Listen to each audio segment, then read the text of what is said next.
দুঃখজনকভাবে এবারের নির্বাচনে ব্যবহৃত ব্যালট পেপারেও কোনো ক্রমিক নম্বর ছিল না। দেখতে পাচ্ছি যে সেখানে কালক্ষেপণ হচ্ছে, আমাদেরকে অ্যাভয়েড করে চলার একটা চেষ্টা তারা করে যাচ্ছে।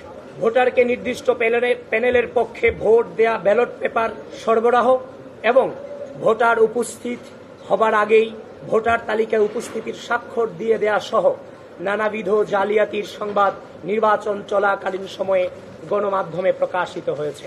বিভিন্ন কেন্দ্রে ভোটার উপস্থিতি ও ভোট প্রদানের হার অসামঞ্জস্যতা পরিলক্ষিত হওয়ায় বাংলাদেশ জাতীয়তাবাদী ছাত্রদল সমর্থিত প্যানেলের প্রার্থীরা সহ অধিকাংশ প্যানেল এবং একাধিক স্বতন্ত্র প্রার্থী ইতিমধ্যেই ভোটার উপস্থিতির তালিকা এবং ভোট কেন্দ্রের সিসিটিভি ফুটেজ চেয়ে ঢাকা বিশ্ববিদ্যালয় প্রশাসন বরাবর আবেদন করেছেন।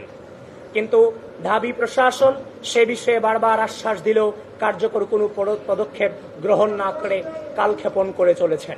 2019 সালের সর্বশেষ ডাকসু হল সংসদ নির্বাচনে ব্যালট পেপারে ক্রমিক নং না থাকায় ছাত্রলীগ নীরবে ভোট কারচুপির সুযোগ তৈরি করতে পেরেছিল। কিন্তু দুঃখজনকভাবে এবারের নির্বাচনে ব্যবহৃত ব্যালট পেপারেও কোনো ক্রমিক নম্বর ছিল না।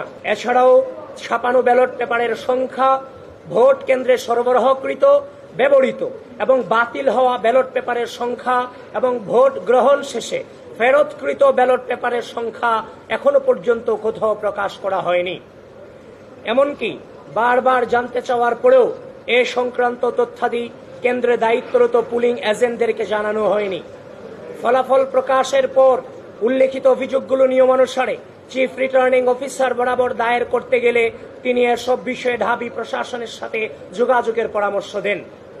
পরবর্তীতে ব্যালট পেপার সংক্রান্ত ইস্যুতে একাধিক প্রার্থী ও পুলিং এজেন্ট কর্তৃক যথাযথ প্রক্রিয়া অনুসারে অভিযোগ দায়ের করার পরও ঢাবি প্রশাসন তদন্তের মাধ্যমে প্রয়োজনীয় ব্যবস্থা গ্রহণ না করে নানা অজুহাতে কালক্ষেপণ করে চলেছেন।